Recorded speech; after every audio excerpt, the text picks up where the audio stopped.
तो एक बार पिंडारा गांव है यहाँ जींद के पास, 1.5 किलोमीटर 2 किलोमीटर पिंडारा गांव है। वहाँ एक अमावस्या का मेला भरा है। अमावस्या को ये बोली आत्मा भ्रमित वहाँ जाती है।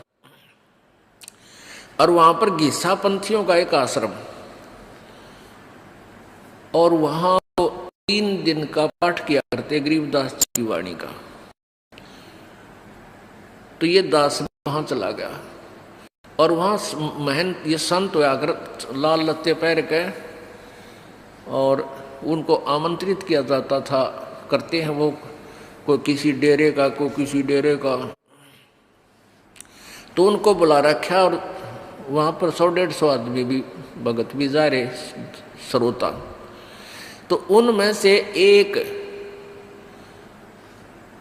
जो है ना, पहले तो संस्कृत बोला है और फिर वचन करे, तो सारे के सारे जो श्रोता थे वो जो कहने लगे वह महात्मा ते यो पड़ा है। तो वो क्या करे, वो क्या कह रहा था कि भाई ये दुख और सुख तो मनमान्य के होते हैं, मान ले तो सुख है, नहीं तो मान ले तो दुख है। और इसलिए दुख क्यों होता है कि हम अपने आप को एक जीव समझते हैं, हम अपने आप को शरीर मान रहे हैं, और इसलिए हम शरीर को कोई दुख होता है तो हम दुखी हो जाते हैं। हमने मान लेना चाहिए कि हम शरीर नहीं है, क्योंकि हम तो आत्मा है, आत्मा को कोई कष्ट नहीं होता, ये तो अजर अमर है, सुख दुख से नहीं है। ये बोले श्रद्धालुओं ने तो भाई कोई कम में कह दे अच्छी लगे भगवान की चर्चा, तो उसकी तरफ वो जो बोला जब सारे ताड़ी पीटे, तो दूसरे जो और 5-4 वक्तारे थे वह फ्यूज हो गए उसके आगे। अब जैसे एक रात को सत्संग करते थे, प्रथम रात्रि न करा तो दूसरी रात्रि ने भी उसका नंबर आया, तो सारे चौकस हो गए सुनने के लिए। तो क्या कह रहा है कि भाई दुख तो शरीर को होता है, यहाँ आते हैं महाराज मुझे ये कष्ट हो गया, महाराज मुझे ये पीड़ा है, मुझे बड़ी हंसी आती है, ये लोग कैसे मूर्ख बने हुए हैं, ये आत्म तत्व से परिचित नहीं है।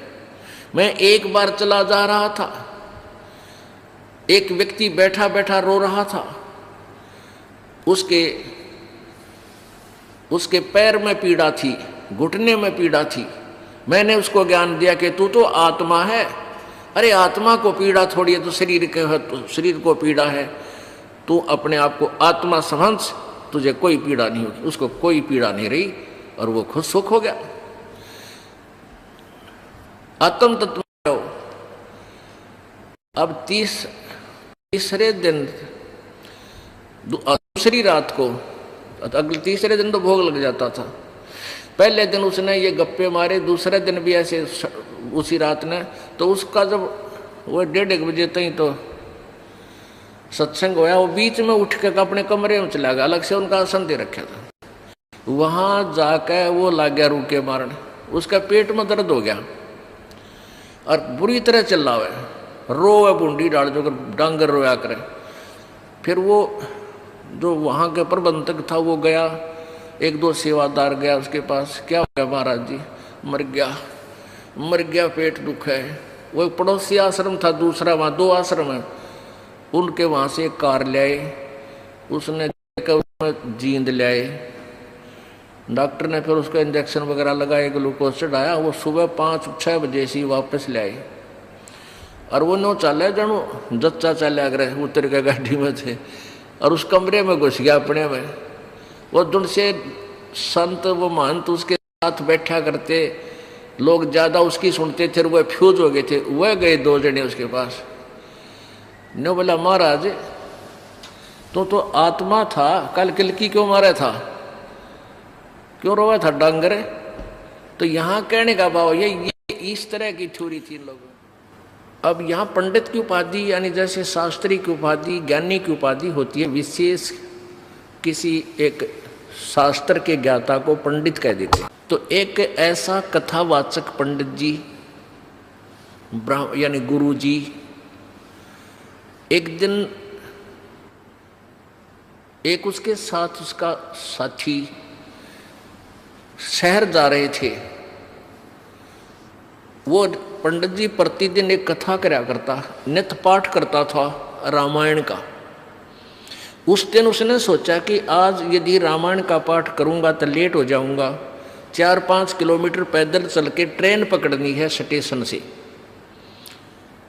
तो वो उसका साथी और वो दोनों ही चल पड़े। उसने सोचा ट्रेन में बैठ के 1 घंटे 1.5 का रास्ता है, ट्रेन में बैठ के वहां अपनी नित्य नियम कर लूंगा। तो उन्होंने जाते टिकट ली, आते गाड़ी आ गई, उस कंपार्टमेंट में चढ़ गए, डब्बे में चढ़ गए। अब ब्राह्मण वेशभूषा थी, लाल अंगोछा ले रहे थे, तो उसे ब्राह्मण समझा जाता ये विद्वान पुरुष है। तो जब गाड़ी थोड़ी सी गति पकड़ चुकी तो उस ब्राह्मण ने कहा, गुरु ने कहा कि भाई जो सीट पर बैठे थे उन्हें सीट मिली को ना, डिब्बा खचाखच भरा था। उस ब्राह्मण ने कहा सीट पर विराजमान यात्रियों से कि कृपा आप सीट छोड़ दीजिए। वो कहने लगे क्या आप रोगी हो कि नहीं? तो क्या करोगे? कि मैं कुछ पाठ करता हूँ रामायण का, आज मैं जल्दी का मारा नहीं कर पाया घर पे, यहाँ बैठ के अपना भगवान का कुछ कथा पढ़ लूँगा। तो उन्होंने खाली कर दी एक पूरी सीट कि आप कथा कर, अपना नित्यनेम भी करो और हमें भी सुनाओ, कोई कथा हमें भी सुनाओ, हमारा भी टाइम पास हो जाएगा और भगवान की कथा सुन लेंगे। बड़ा सौभाग्य हुआ आप हमारे को कथावाचक मिल गए। अब पंडित जी ला गया सुनान।